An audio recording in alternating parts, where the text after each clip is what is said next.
Salutations mes petits amis lecteurs, on se retrouve aujourd'hui pour la lecture bilan du mois d'octobre et comme d'habitude j'ai plein de petits trucs à vous présenter donc on va commencer tout de suite.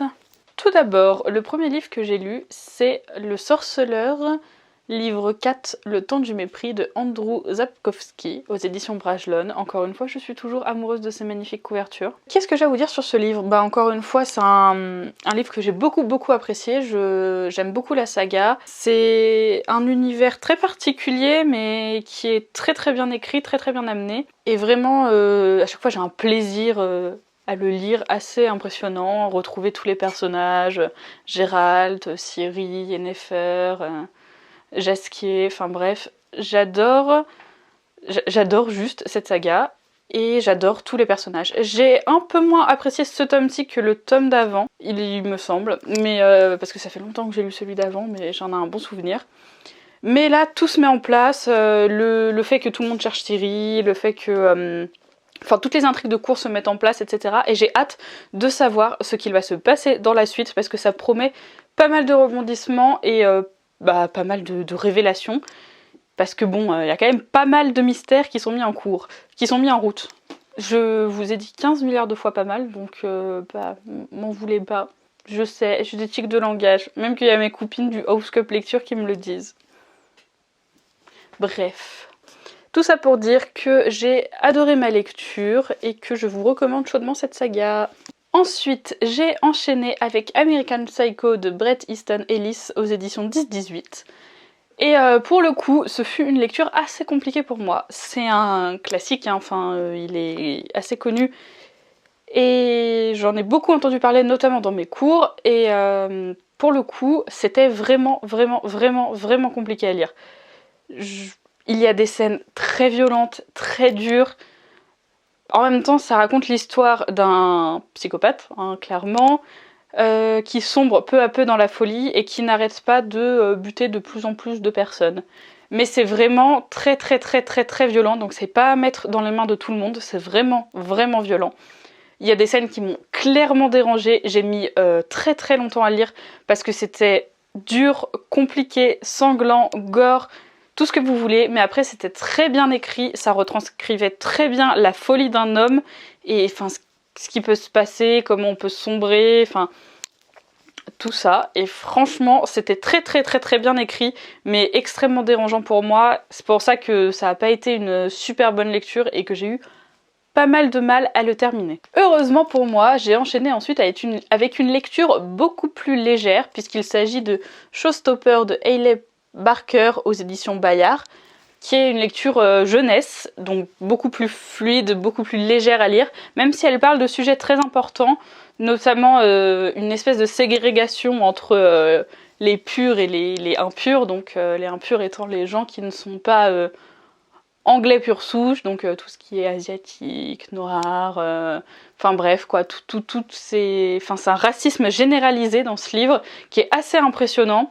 Et on se retrouve avec une histoire d'amour un peu à la Roméo et Juliette, avec un pur et une impure qui veulent essayer de changer les mentalités, de changer le monde et de pouvoir faire évoluer tout ça, parce que les impurs sont traités de manière très horrible. Enfin bref, notamment là on suit une jeune asiatique qui est dans un cirque. Et en fait le but du cirque c'est de faire un spectacle pour les purs, mais ils viennent pas voir genre des jolies prestations et autres. Eux ce qu'ils attendent c'est qu'il y ait des impurs qui meurent. Enfin les impurs, je crois que c'est pas comme ça qu'ils sont appelés, il me semble qu'ils sont appelés les bâtards. Si je me souviens pas, souviens bien, je vais regarder ça. Oui c'est ça. Donc les bâtards, en gros dans le cirque, le but c'est qu'ils meurent, hein, qu'ils fassent des shows de plus en plus impressionnants, de plus en plus dangereux, pour qu'il y ait au moins un mort par spectacle, parce que c'est ce que les purs adorent. Donc c'est assez horrible.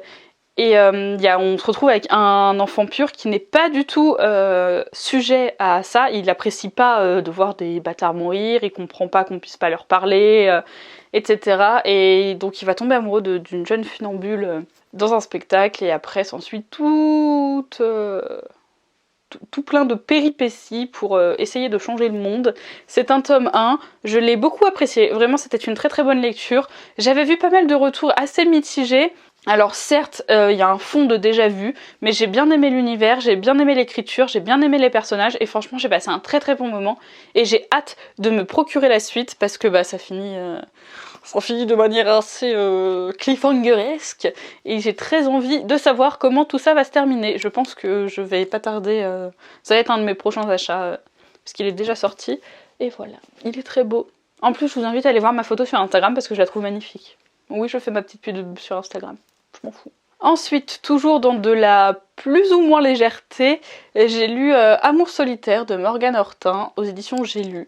Donc si vous connaissez pas Amour solitaire, de base c'est un compte Instagram qui récolte des SMS envoyés par des gens, hein, des vraies personnes, des SMS d'amour, des SMS un peu sexuels, érotiques, des SMS de rupture, enfin tout ça.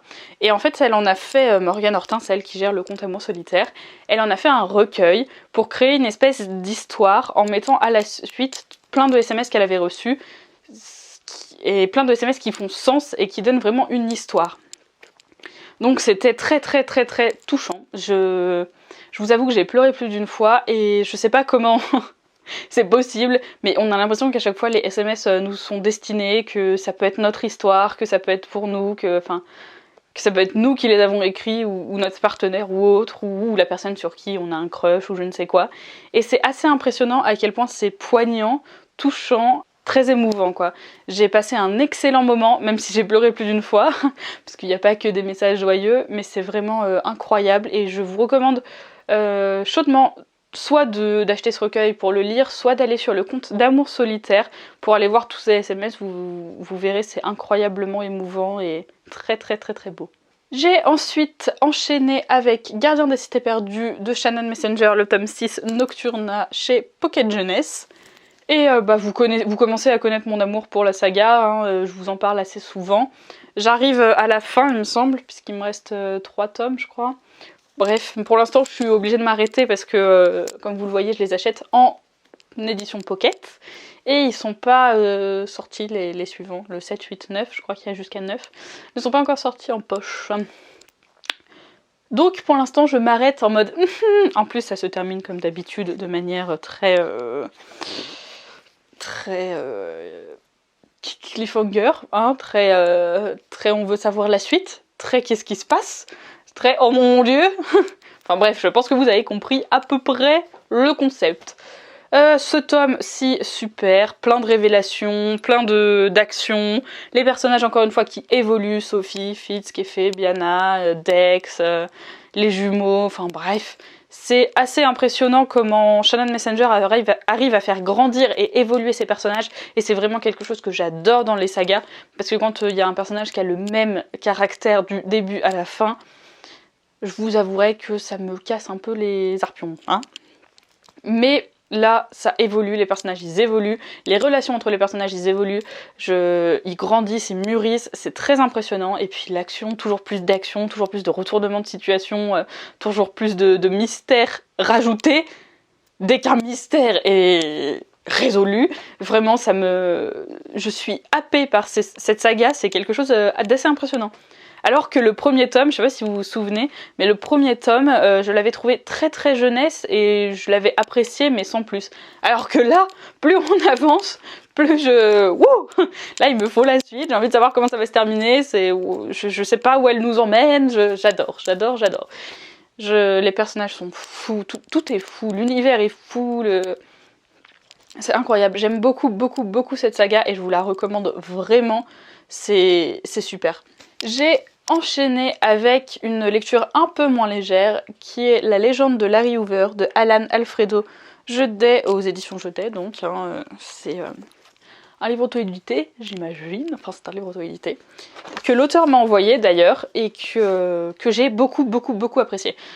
C'est un roman historique, vous connaissez mon amour pour les romans historiques, qui traite d'un sujet que pour le coup je ne connais pas du tout, qui n'est autre que la guerre du Vietnam et toute la ségrégation envers les Noirs qu'il y a à ce moment-là, tout le racisme, etc.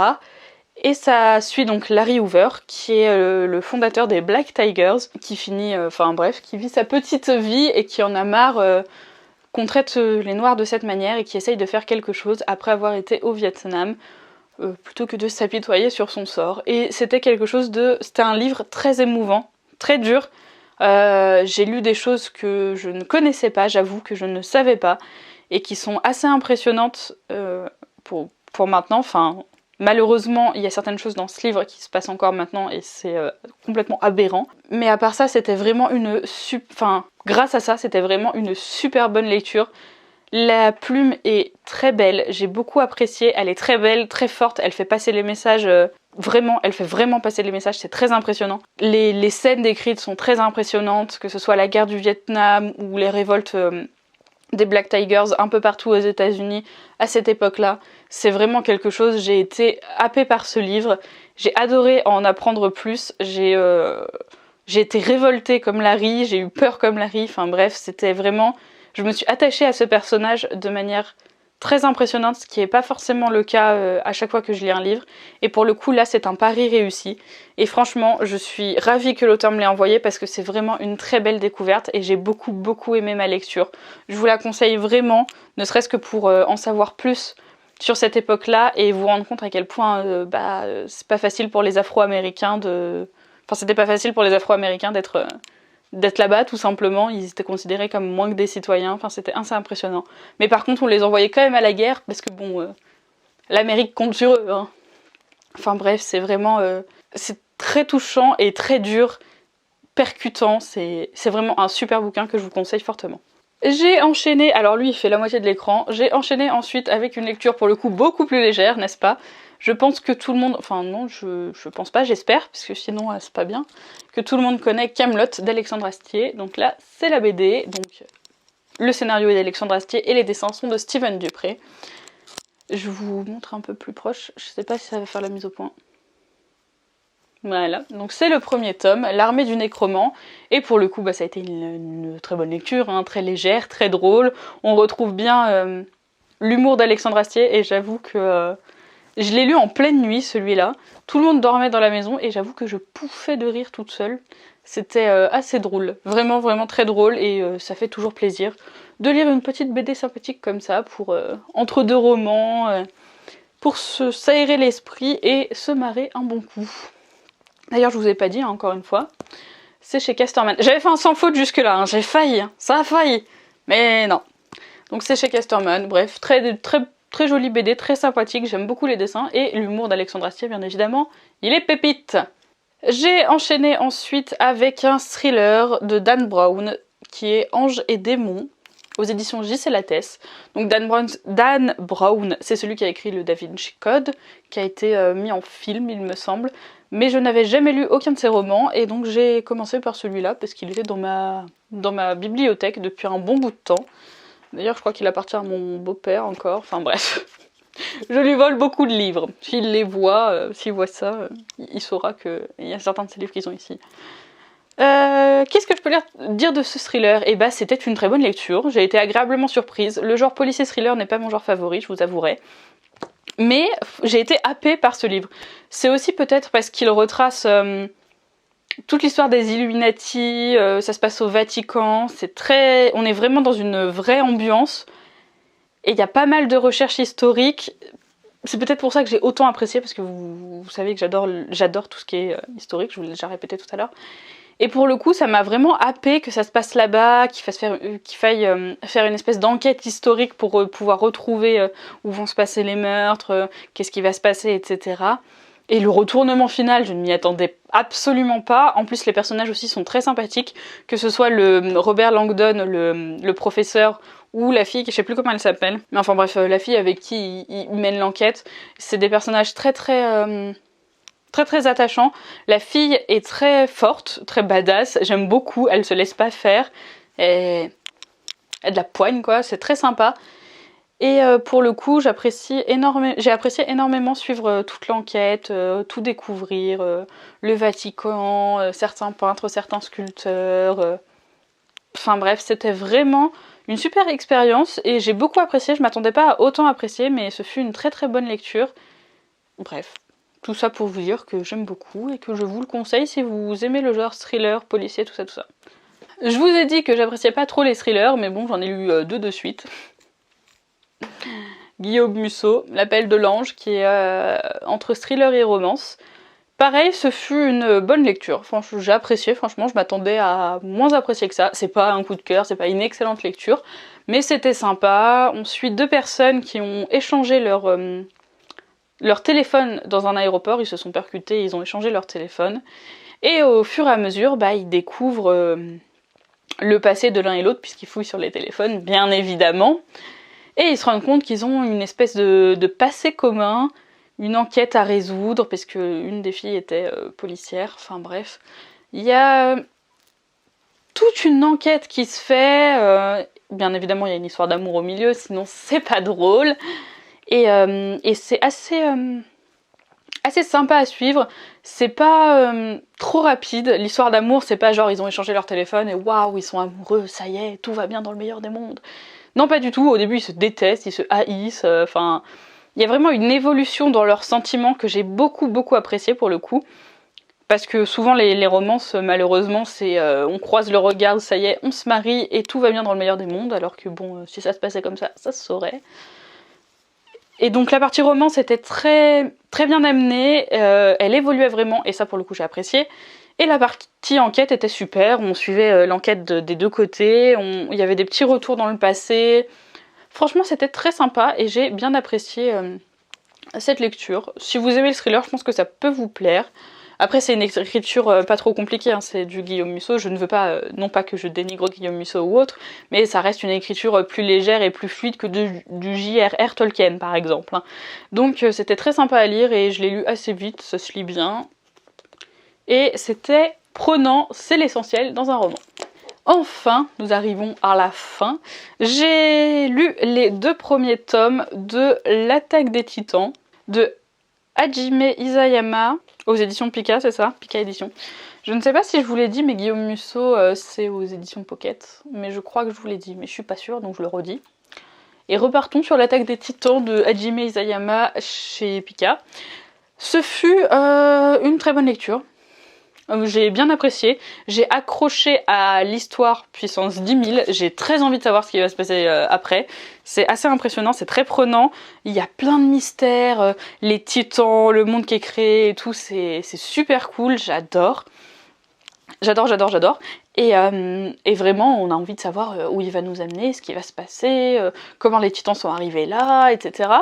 Par contre, concernant les dessins, c'est pas mon genre de dessin favori, c'est très crayonné, enfin on voit vraiment les coups de crayon, etc. C'est pas forcément mon genre favori, c'est assez, je sais pas comment dire, un peu brouillon, dans le sens où, par exemple, il y a pas mal de scènes de combat et enfin, les détails ne sont pas forcément dessinés, c'est des grands traits de crayon, etc. Enfin bref, c'est pas mon genre de dessin favori. Ah oui, petit disclaimer, c'est assez violent, L'Attaque des Titans, donc pareil, à ne pas mettre entre les mains de tout le monde. Il y a des dessins, oui, il y a des gens qui se font manger, etc. C'est pas ouf, quoi. Hein. Mais l'histoire est très prenante. Et j'ai très envie de savoir la suite. D'ailleurs, je crois que il est en anime aussi, hein, qu'il est terminé là. Il va se terminer, la dernière saison va sortir là, incessamment sous peu. Donc j'imagine qu'il va se terminer aussi en manga. Je crois qu'il y a déjà 31 tomes, hein, donc j'ai pas fini, étant donné que j'en suis qu'aux 2 premiers. Mais j'ai très hâte de savoir la suite et il paraît qu'il est très bien, on ne m'en a vendu que du bien. Moi j'ai adoré ces 2 premiers tomes, donc j'espère que ça va continuer comme ça. Voilà, j'ai terminé de vous présenter tous les livres que j'ai lus ce mois-ci. Si je devais vous en conseiller un seul comme je fais à chaque fois, je pense que je vous conseillerais La Légende de Larry Hoover ce mois-ci, puisque vraiment ça a été un quasi coup de cœur, qu'il est incroyable, qu'il est fort poignant, etc. Bref, je vous en ai parlé juste avant, mais je vous le conseille vraiment, il est superbe. Donc voilà, lisez-le. Encore une fois, je vous remercie d'avoir suivi cette vidéo. N'hésitez pas à me dire en commentaire ou à venir parler avec moi sur Instagram, Facebook, des livres que j'ai présentés ce mois-ci si vous les avez lus aussi, ou de me donner des idées de livres à lire. Je suis ouverte à la discussion, j'ai même très envie de discuter avec vous, donc n'hésitez pas à venir me voir. Sur ce, je vous dis au revoir et merci encore une fois. Bye!